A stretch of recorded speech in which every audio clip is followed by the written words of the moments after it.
Hujambo mwanafamilia wa Mbayu TV.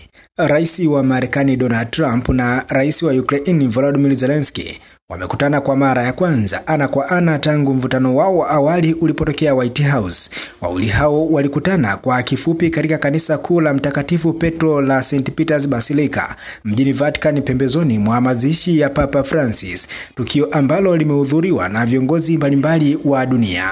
Mkutano huo wa nadra unakuja wakati Trump akiwa madarakani anaongeza shinikizo kwa Zelensky kuzingatia mazungumzo ya amani na Urusi. Trump ameonyesha nia ya kuona mgogoro wa Ukraine ukimalizika kupitia njia ya kidiplomasia badala ya mapambano ya kijeshi, akiamini kuwa Marekani na dunia itafaidika zaidi kwa amani ya haraka. Kwa upande wake, Rais Zelensky amesisitiza kuwa Ukraine haitakubali mkataba wowote wa amani unaoruhusu Urusi kubaki na maeneo iliyoyateka. Licha ya msimamo huo mgumu, maafisa wa Ukraine walisema mkutano wao na Trump ulikuwa wa heshima, huku kila upande ukielezea dhamira ya kutafuta njia bora ya kusonga mbele.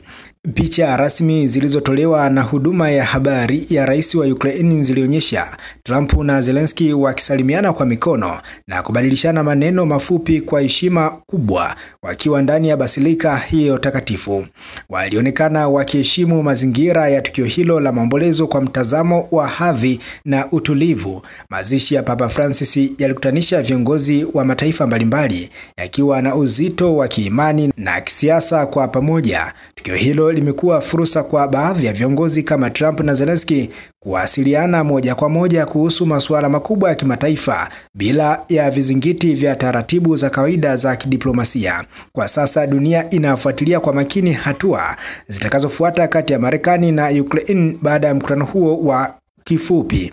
Uwezekano wa kusukuma mbele mpango wa mazungumzo ya amani unaweza kuathiri sio tu uhusiano wa mataifa hayo mawili, bali pia mwelekeo wa vita vya Ukraine kwa ujumla.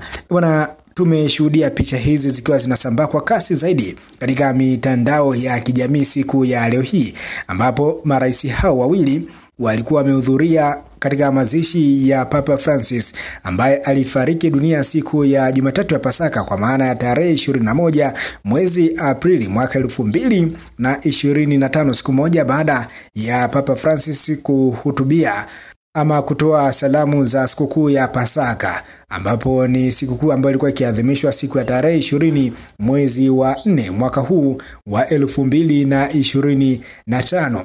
Ni picha ambazo zimekuwa zikiibua hisia za watu wengi sana, kwa sababu tukio la mara ya mwisho kutokea lilionyesha kwamba marais hao wawili walikuwa wakirushiana maneno katika kikao ama mkutano ambao ulikuwa umeandaliwa na wawili hawa, wakiwa wanajaribu kutafuta suluhu ya amani, ukizingatia mapigano ambayo yalikuwa yameanza toka mwaka wa 2022 mwezi Februari, na imekuwa ni vita ambayo inaibua hisia mpya kila kunapokicha.